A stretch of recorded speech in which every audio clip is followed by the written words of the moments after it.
In my shorts. There is no, what is it?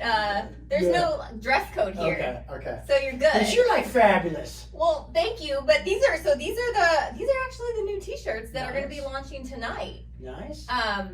So you guys, this is our weekly interview. Woody, I've known for a good amount of years now. Ever since I was coming in and drunk as crap. Yeah. And you've come a long way, kid. Thank you. Yeah. Thank you so much. You've come a long way. You know what's funny is, we're just going to get right into it.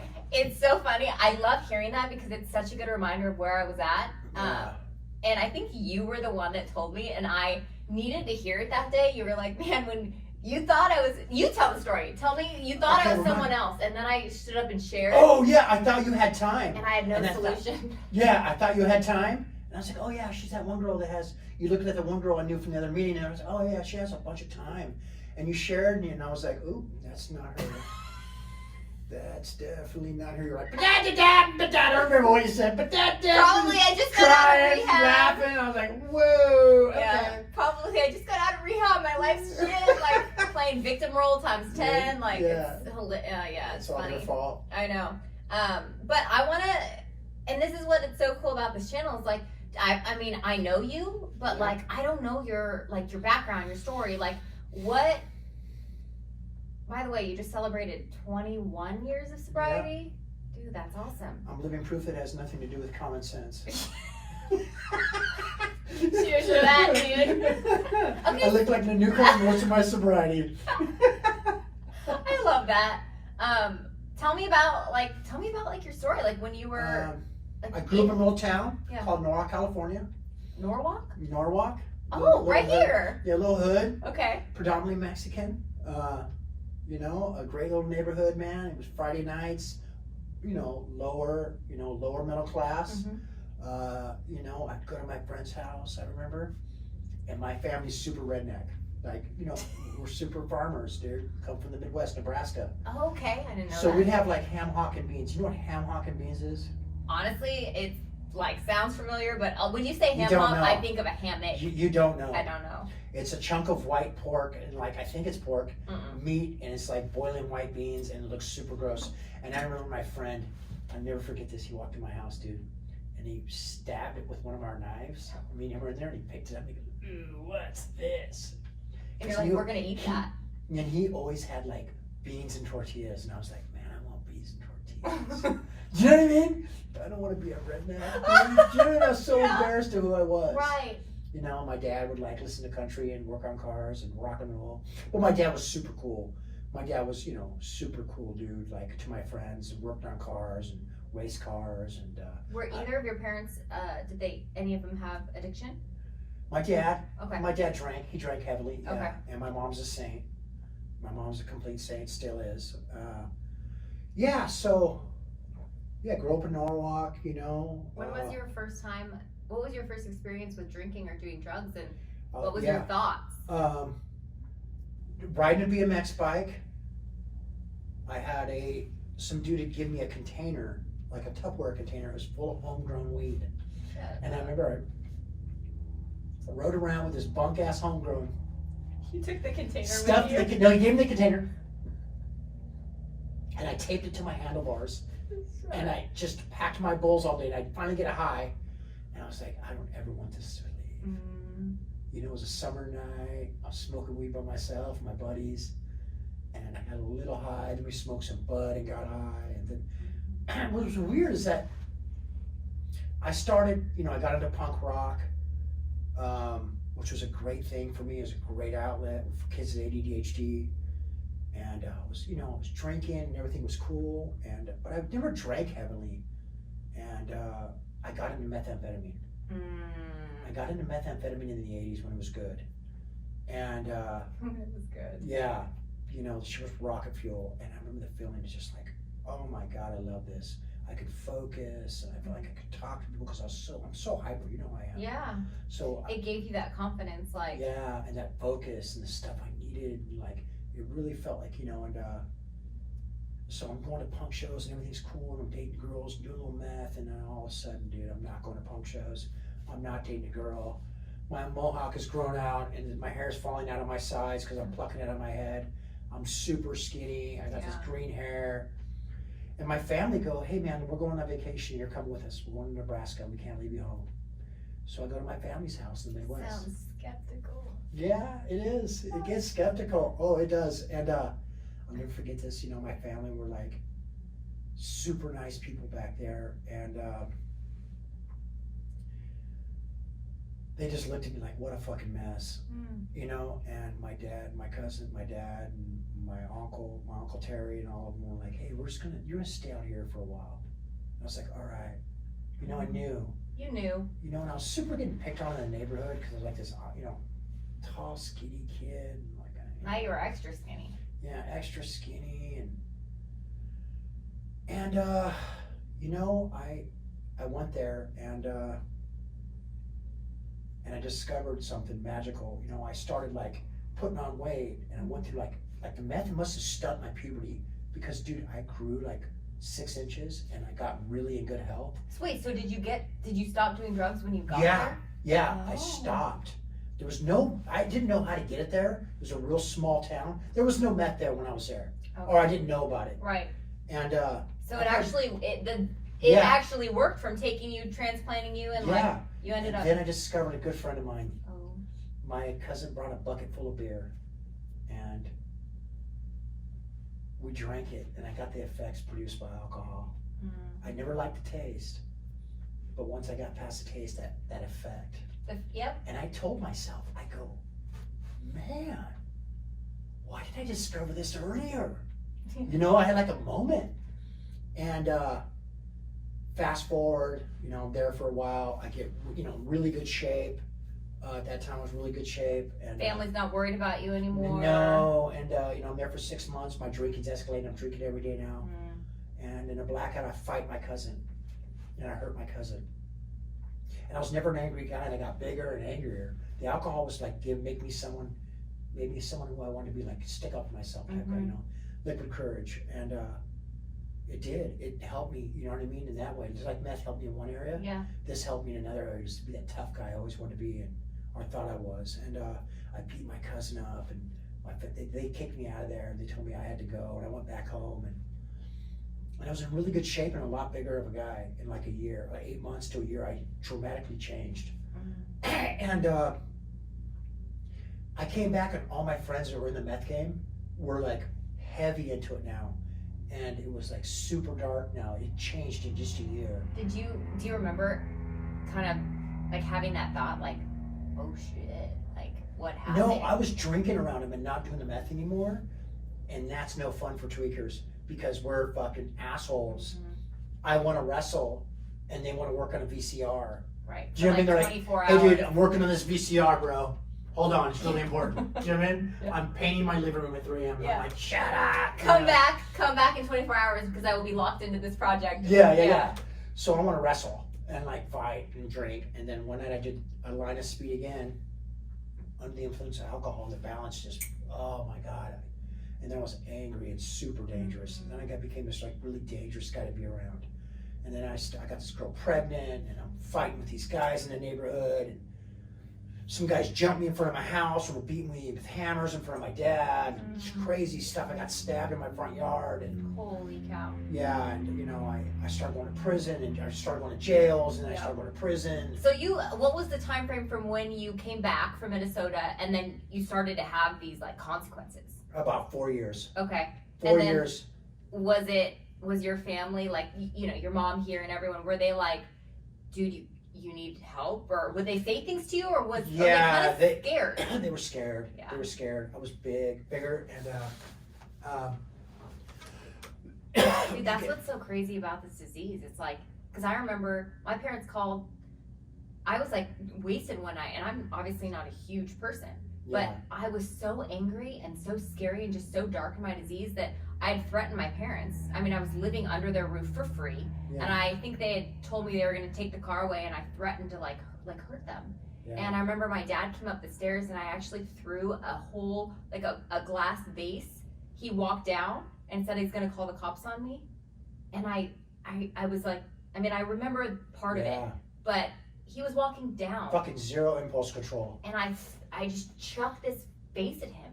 And like, thank God he didn't fall, but it hit him. Yeah. You know what I mean? Like, and they did, good for them, they called the cops.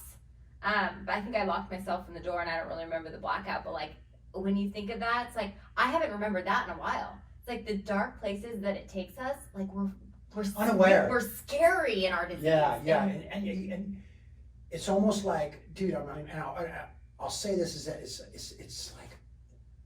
it's like I'm aware, but I'm not aware. Do you know what I mean? Like, 100%. who the fuck am I? Well, you know, who the fuck just do that vase? 100%. Right after I do it, not before I do it. But it's like, oh fuck, and then I gotta drink. Yeah, exactly. That's I was just gonna say, like, as soon as it happens, you're aware, but then that feeling of like guilt and shame, I can't handle it. Yeah. So then I would just drink, but then I would do the same kind of shit over, and then drink again because I can't deal with what I just did. Oh fuck yeah. And that's just like the cycle. So I had to like, I relate to that so much. Yeah, and that's what I was, and like when me back then is that. At that time of my life, you know, so fast forward is now I'm going to jails and prisons and institutions. I'm in and out, and I'm having the same kind of thing you're having. Like I'm having these crazy episodes of violence, and I'm crossing these lines. Like I'm in prison now, and I'm doing drugs in prison, and I'm fucking you know, and it's like, who in the fuck is this? I used to race BMX as a kid and like have a good life, and I'm like, who in the fuck am I? Like, how did this happen? Yeah, and in jail you don't get it. You know, there's more drugs in jail. Bullshit, I want to go to that jail. Yeah. There's not. But when they do come in, it's a nice thing. You know, and yeah, I want to find that. And it's fucking crazy is because I would have these brief moments in there of being like, fuck, who am I? Who the fuck is this guy that's just reacting on violence? And, you know, fuck yeah, it's been my hardest thing sober. You know, is the impulse control. My whole life has been impulse control. You know, like stopping and before just reacting. I mean, I struggle with that too. And it's like that pause, just pausing in general. That's something that I have to practice a lot. Like things will just fly out of my mouth. And as soon as, I guess I've just gotten, I mean, because I do try and practice. I am not even close to being a perfect person. But when I do that shit now, like the apology comes a lot quicker. And I try and make it right sooner. Yeah. You know, where my pride and my ego was so freaking huge for so long. First of all, it kept me out from actually legit getting sober, getting sober. But then second, just because I was sober didn't mean that my character defects or my skills or my person skills of how I dealt with my feelings were any different. Now I was just sober. So now I was aware I was an asshole. Oh, fuck yeah. And dude, that's been my biggest problem sober is fucking like, I've had major fist fights. You know, fuck man, I've seeked outside help. I went to is totally I went to anger management. Yeah, which is fucking great. Yeah, I was gonna say like therapist, outside help, like all that. Yeah. Yes, like all that stuff is. Right now I'm seeking outside help because this COVID shit. Yep. You know, I mean. And so you've been sober for 21 years. And like how, I mean, you have a family today. Yeah, I remember when you got married and your wife is dope and how you talk about her, like. Yeah, she's a fucking character, dude. She's a psychologist. No, I didn't know that. Yeah, she's got a PhD. But she don't even use it. She's a hustler. I mean, she's super brilliant. Yeah. But she's like me. Yeah. You know, we're delayed. Yeah. We're all delayed. And she's what we would call a normie. Yeah. Okay. Oh, yeah. She has one cigarette a night. You'd be like, yeah, homie. I'm like, oh yeah, me and her quit. I had like a year off nicotine. Yeah. A year. And I celebrated an AA birthday and we're driving to New York. Yeah. We drove a car from here to New York because we're crazy. That's awesome. And a dog. And I go, hey, you know, I got a fucking year today. I go, I'm going to get a cigar. And the minute I fucking light up the cigar with her, so we had the windows down, we're in like Nevada, somewhere beautiful. Yeah. I'm lighting a cigar and I get the nicotine high and I'm like, oh my God. And the first thought in my head, inside, like I remember this. Yeah. As plain as day, it said, hey, how are you going to smoke the rest of this trip with her in the fucking car? It didn't say, homie, you threw away a year of non-nicotine. It said, how are you going to smoke? So You're get diseased, this. and how are you gonna get away with it? We're in New Mexico, and now I'm sneaking fucking nicotine. I'm waking up at 5:30 in the morning like I do, and I'm going to these bull hunk fucking towns looking for fucking Black and Mild Swishers, and I'm bringing soap, toothpaste, liquid water. You know what I mean, dude? And the dog. And I'm like, take a Pepper for a drive. I want to go see the town. I'm gonna get coffee, babe. Yeah, so I go to light this fucking cigar, dude. I get out of the car, light the cigar, and I'm in the desert. I'm in the desert, right? Fucking Pepper, my dog, sees a rabbit and fucking chases her into the desert. My dog's gone. And this is my wife's life. I chase her, dude. I can't keep up with her in the sand. She got little legs. She's fucking gone. I'm like, oh my God. She's gonna kill me. She's gonna fucking kill me, dude. I lost her dog in the desert, like rolling hills. It's gone. It's gone. I'm Pepper. I'm like, oh, dude, see what nicotine does? Yeah. Pepper. You fucking idiot. Oh my God. You fucking idiot, Jason. Did you find me? Dude, I'm walking in the desert. I You're give up. stressing me out. Oh, I can't give up. I give up. I'm like, Dad, I leave the dog. I can't find Pepper. So you went back without I went the dog. back and I talked to the people at the desk. I'm like, listen, I've lost my dog. We need to call There's gonna be a murder tonight, and I'm gonna be dead. Yeah, I lost my dog. I'm like in tears, dude. I'm like, I lost the dog. I can't find her. They're like, well, dogs, the coyotes eat them. Coyotes will probably get that. I'm like, oh my God. Oh So my what God. happens? So I'm walking back to the hotel room, and there's the dog at the front door waiting for me. Shut. The front door. Dude, you're so lucky. That's my whole life story. I've always had a rabbit's foot. I've always had a rabbit's foot. I don't know how. I don't know it's God's grace. Because some people don't have, I don't know. Yeah. Anyways, yeah, so. That's great. So, okay, so just to finish Sorry, I got that crazy off. stories, yeah, No, yeah. did you, so did you keep smoking those cigars? Fuck yeah, to this day I haven't stopped smoking. That's I smoke hilarious. one. I mostly, yeah, anyways, yeah, Yeah. I cut it out. I go Okay. back and forth. I've been on relapse mode for the past 9 years, 10 years, 11 years.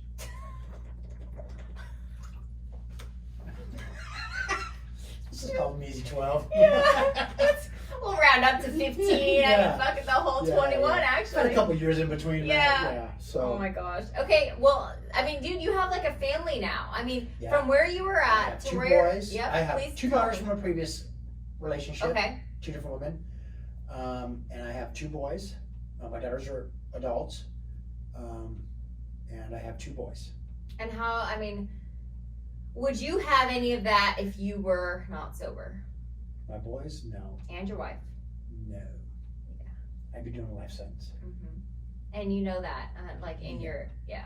I'll go back to my stories. Yeah, go Back in prison, blah, blah, blah. I'll fast forward this. I signed 3 strike papers to let them know I'm aware I'm a 3rd strike candidate. It made me sad at Pete Wilson bill. Okay. I tell myself this is where I get sober. And so mind you guys, I'll fast forward all this, blah, blah, blah, prison, Yeah. blah, blah, blah, blah, blah, blah. Yeah. I signed the 3 strikes bill. My mom looks at me, of course, mom. You know, you go back to mom's house, every tough guy goes back to his mom's house, right? Every tough girl, too. Yeah, you know, I'm rolling back to mom's house. Yeah. You know, life is good. And then I signed the 3 strikes bill. My mom goes, "Oh my God, you're gonna stay sober behind this?" I'm like, "Yeah." And I stayed sober for 8 days on my own power. I was absolutely batshit crazy, and I drank again. It was a fucking blackout. And some bad shit happened. Where I could have went back to jail again. I should have went back to jail. Some really bad shit happened in this blackout. Come to and blah blah blah, and then find myself in a detox center. And I heard the message, you know. But what I thought were rehabs were. See what I thought. What I thought was the rehabs were where you lived for the rest of your life. Yeah. Because the rest of your life was like 3 years to me. When I hear a guy 3 years sober, that's like fucking unheard of where I come from. Yeah. And I was like, fucking no way can I get 3 years. Like, I can barely get 8 days. I can't even get a fucking parole date. Mm-hmm. I can't even make it see my fucking parole agent. Mm-hmm. I get loaded. My parole agent, when he finally met me this time, let me tell you how low bottom I am. My parole agent was a really nice guy named Nelson, and he looked like fucking President Obama. He did. He looked just like him. And he goes, I had ran from the gate. I always paroled and fucking got loaded and could never make it to see him, so I always a parolee at large. Always. Always. For 9.5 years, poorly at large, never So seen you him. never really actually met Couldn't him. make it. I had plans to make it, Of course. but I drink. Yeah. And I drink, and because alcohol wasn't a drug, dude. Right. Like alcohol's, you know what I mean? Like alcohol's cool. That's what you would say. Yep. And then I'd find myself in a drink, and then back in a spoon. Right. And so this guy finally, he's like, it's like fucking a pleasure to meet you. You know, we talked on the phone. He had my picture. He chased It's a me. pleasure to meet you. Yeah. He was like a good guy. He had chased me, and I didn't know he was chasing me in the car, and all these crazy stories. So this is how low bottom I am. I get sober. I go to this detox. I get out. I tell him where I've been. I've been to a detox center. He's like, really? I go, I'm clean. And he, from a guy who doesn't show up to a guy who's telling you're clean, you believe him. He fucking believed me. Thank God he did. He didn't lock me up. And he was like, all right, give me a bottle. I'm like, dude, I can give you a bottle. I was so happy. You're like, literally, let me pee him the cup right now. I was so happy to give him a clean bottle. It was the biggest achievement in my life is to get a fucking clean bottle. And that chokes me up. And he believed you, like, yeah. You know, someone that, like, see hope in you. Yeah, so I had a pink beach cruiser. I pedaled back and forth to meetings, and I'd go see my parole agent. But I'd go see him more than I should have.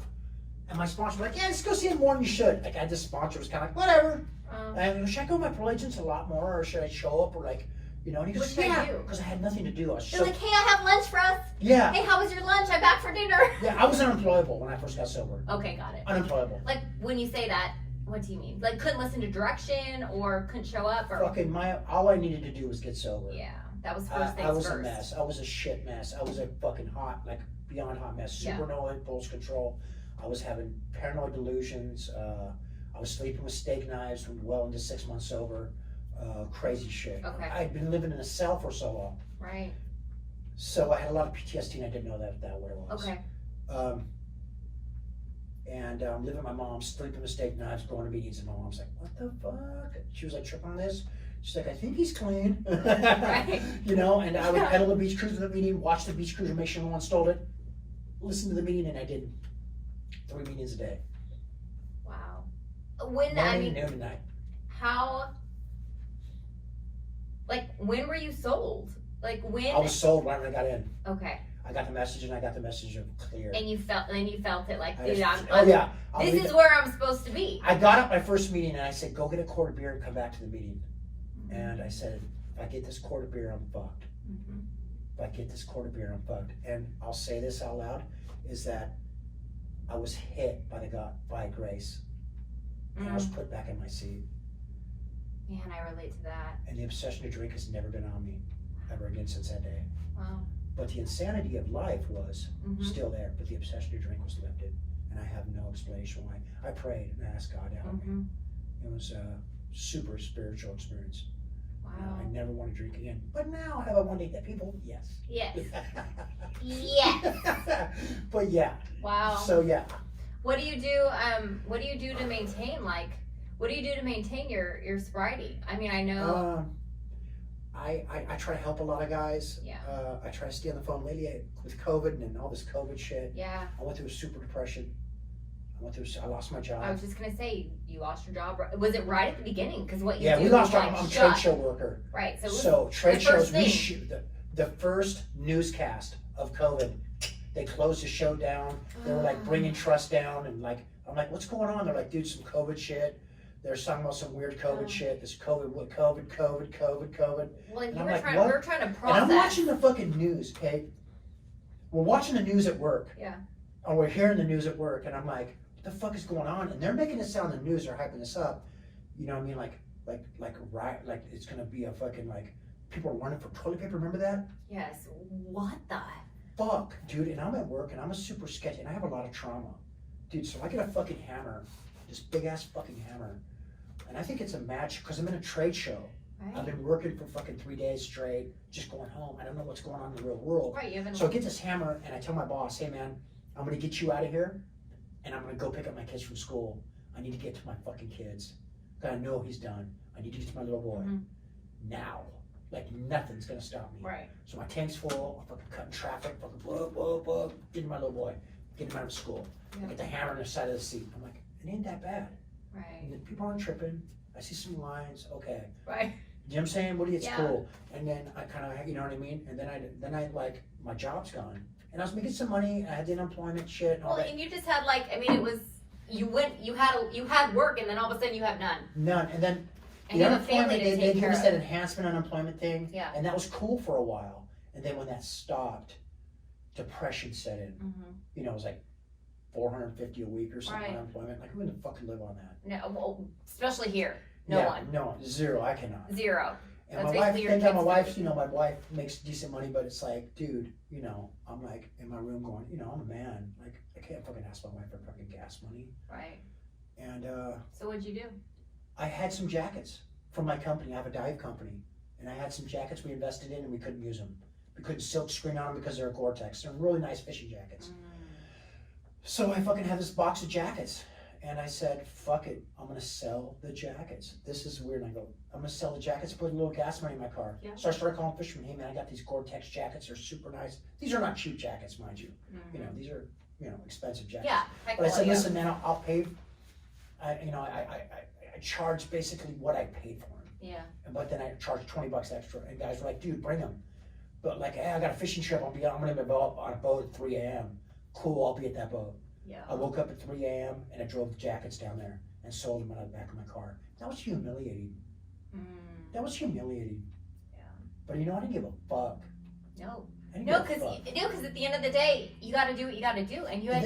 And then this dude's like, hey man, you know what? I got a bunch of this at my house, and then like, dude, I got a bunch of bicycles, and I well, really, and then I, boom, I'm like, what? And he's like, yeah, dude, I got a bunch of bikes for sale, and I got the bikes, and I'm like, got them at my house, and I'm like, oh man, these look old, and then there were vintage BMX bikes, and I put them on eBay.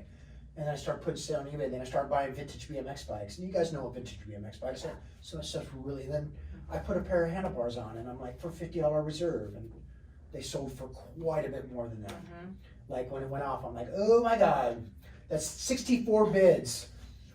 Holy cow. And I'm like, well, there's a whole week's of work on a pair of handlebars. Oh my God. And I'm like, that's cool. Now there's some cash to spend. Heck yeah. And I'll invest in this and I'll invest in that. And then I'll buy this and I'll sell this. And then I started picking, and then I started going to people's backyards and crazy. And I got, you know, it's just, and what it is I think it's that blind faith we learned. Mm-hmm.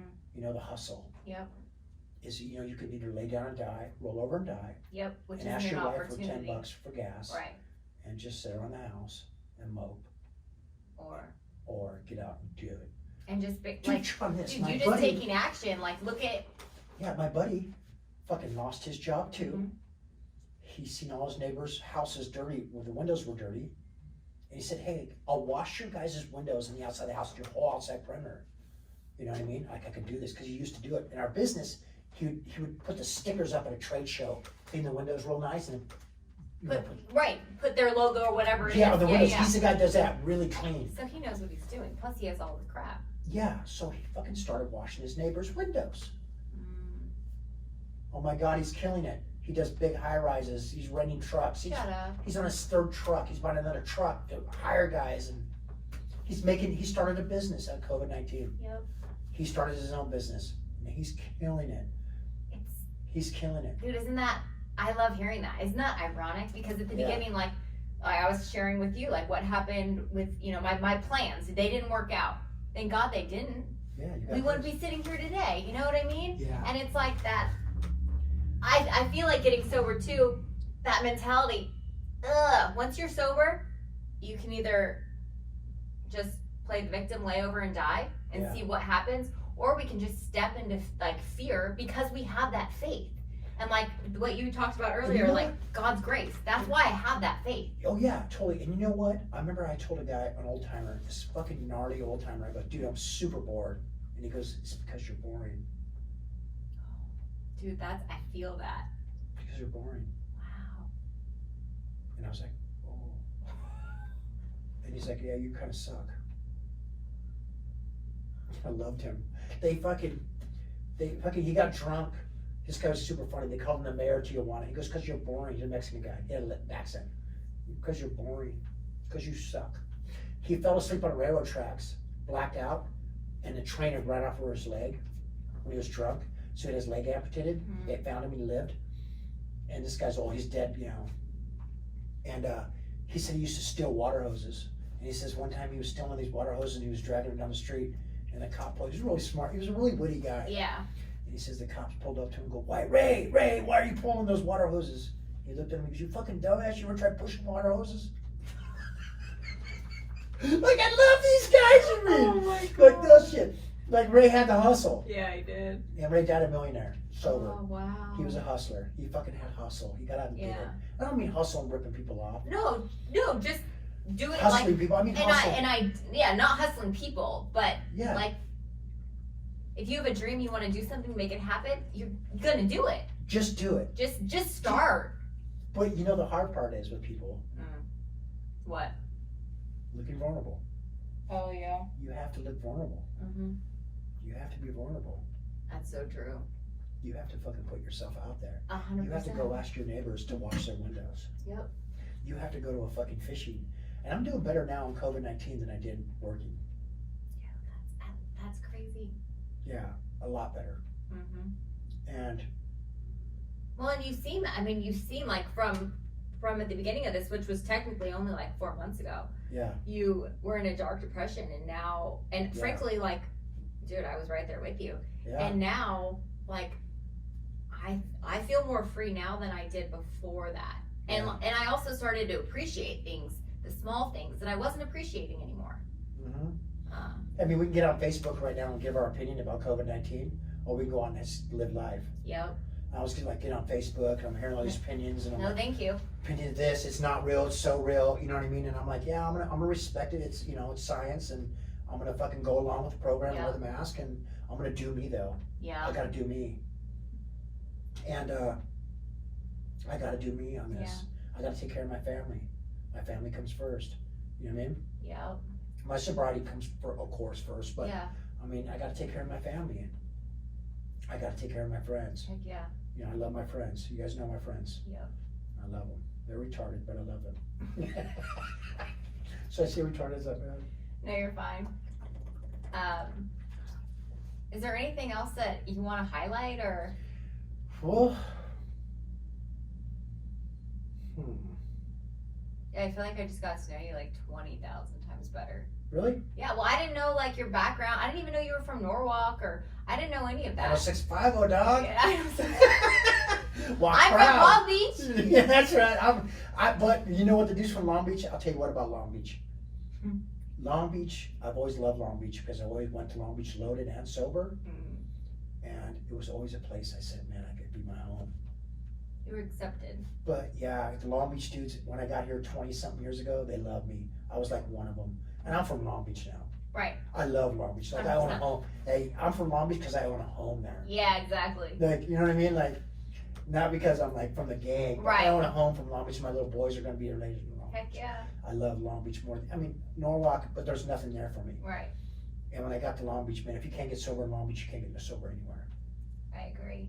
It's the I best- agree. It's And the baddest city on it is it is, and it's so funny because I did all of my like drinking and everything in Long Beach, and Yeah. I literally had the thought, like, I will not get sober there because I was just too embarrassed. I was too embarrassed to run into people. I didn't want to, like, I went everywhere. I mean, I went to rehab in Arizona. I stayed away in LA. Like, I did all of that, and then I had no choice anymore.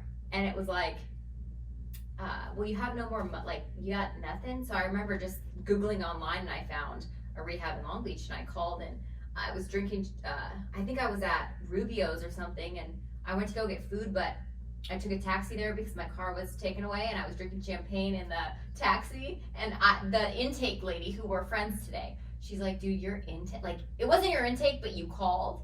And she was like, well, where are you right now? We can come pick you up. And you were like, I'm actually at the Rubio's bathroom drinking champagne right now. And she's like, well, what are you going to do next? And I was like, I'm going to call a taxi, and I'm going to go home with my champagne. And, like, she makes fun of, like, she rips me a new one for that today. She's like, dude, you were, like, but you were pleasant. And I was like, yeah, because I was drunk. Yeah, But yeah. as soon as I got sober, it was like, ugh, Yeah. you know? Like, I couldn't deal with life. That's why we get sober. I mean, that's But then we got to do the internal work. the whole Yeah. whole painful part of it. That's why a lot of people don't stay. I mean, frankly, I would get sober, and then it would be too painful, so I'd drink again. Yeah, and I think when we really realize that we don't have to do this alone. Exactly. you See, know? I wanted to. I didn't let anyone else in. No. I would just sit in. I would come late. I would just not call. I didn't reach out. I thought that. Osmosis? Yeah. Yeah, you know, Pretty rub much shoulder, like, boom! Okay, you guys. Can I get a little of what you got without doing any work? Yeah. No, it doesn't work I like want all that. the benefits. Yeah, I want all the benefits. I want the sobriety, I want the money, I want all of that. And but it's I hard. don't want to do the pain. Yep. Dude, I've been broke my sobriety. I've been homeless sober. I owed $87,000 in child support. I lost my license. I had a huge resentment of And you don't drink, and you didn't drink or get I don't know loaded. how. I have sponsees, dude. I'm talking to a sponsee, and he's like, just bought my second house, man. God is so great. And I'm all, and I'm like, he's like, what do you, man? And you know what it was? Okay? Is that he was doing what I suggested, and I wasn't doing it. And I didn't know or do it. Oh God, Until I've had that before too. Yeah, and I learn more from the guys I work with than I do my sponsor. Wow. And that's why it's such a then I humbling performed a experience. 9-step in the homeless part of my sobriety, where I was another hustle town was a homeless sober become a bike messenger because I lost my license and started a business. I've always been that way, you know what I mean? Just like make nothing out of something.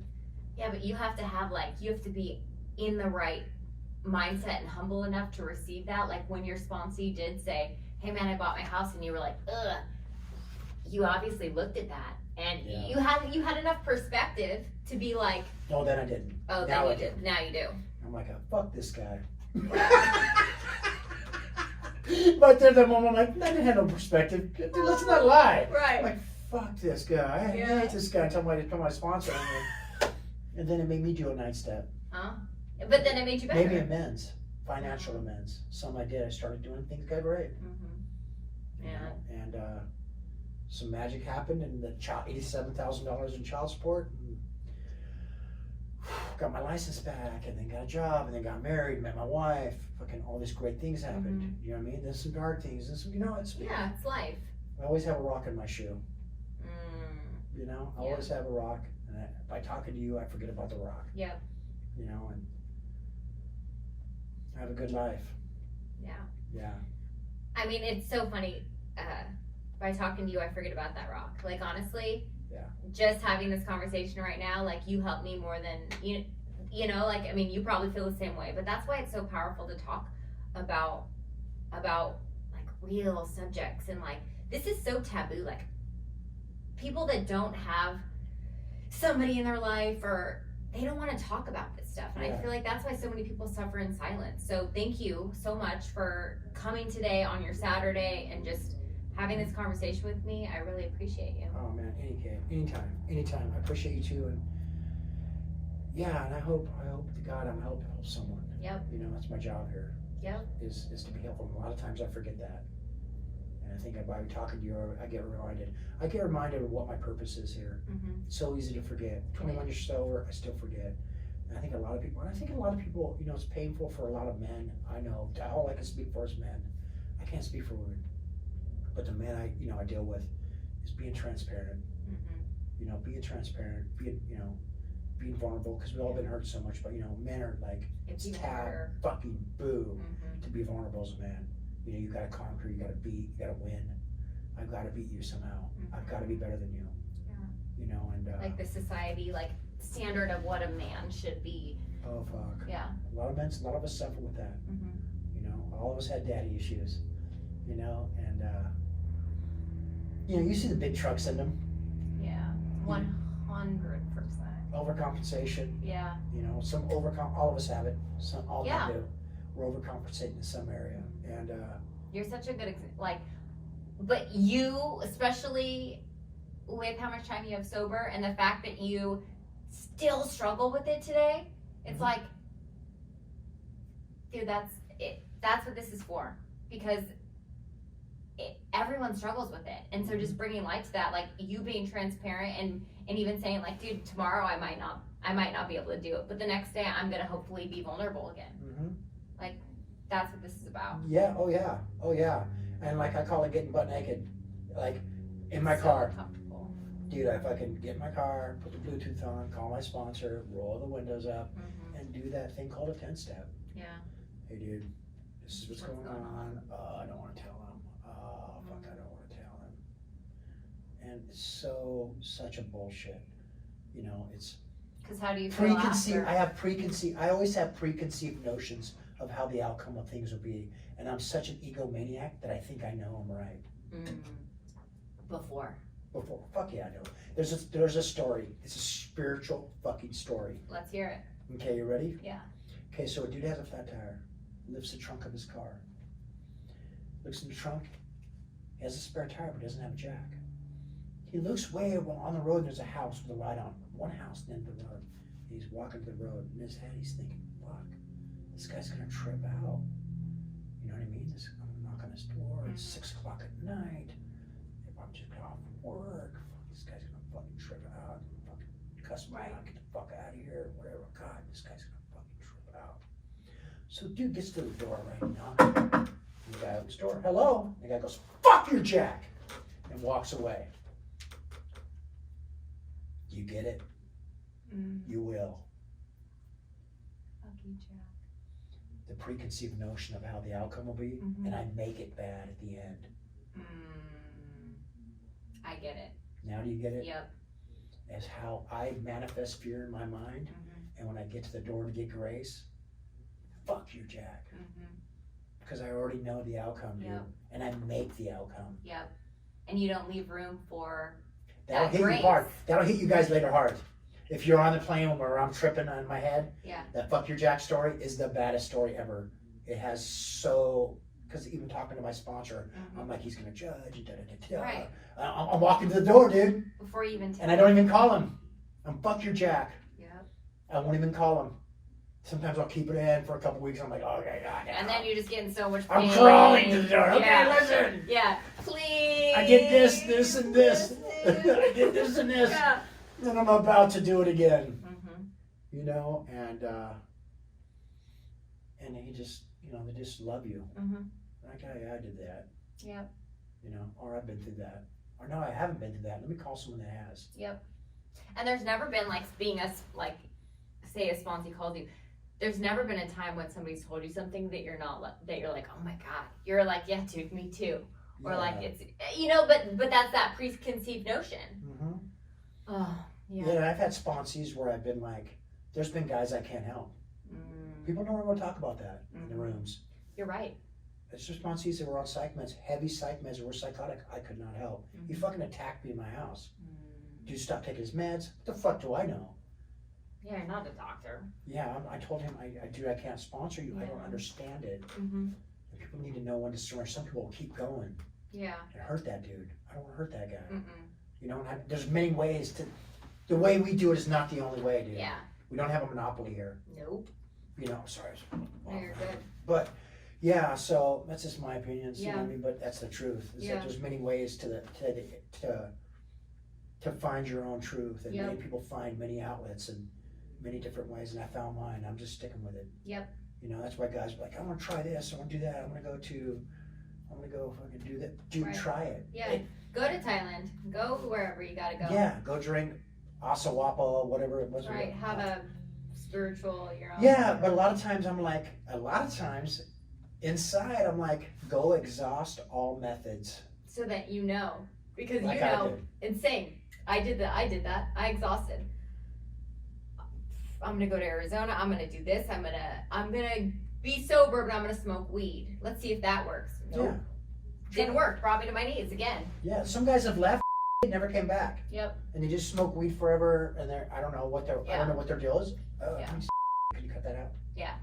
Thanks. You know, some guys smoke weed and they're cool. Yep.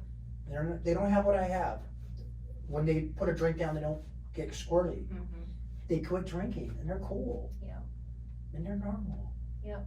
No, me not so much. Yeah. Me not so much. I found I have contentment and joy and peace in my heart, and I think I'm just gonna keep doing what I'm doing. That's right. You know. So thank you so much. All right. Dude, that was awesome. Thank you.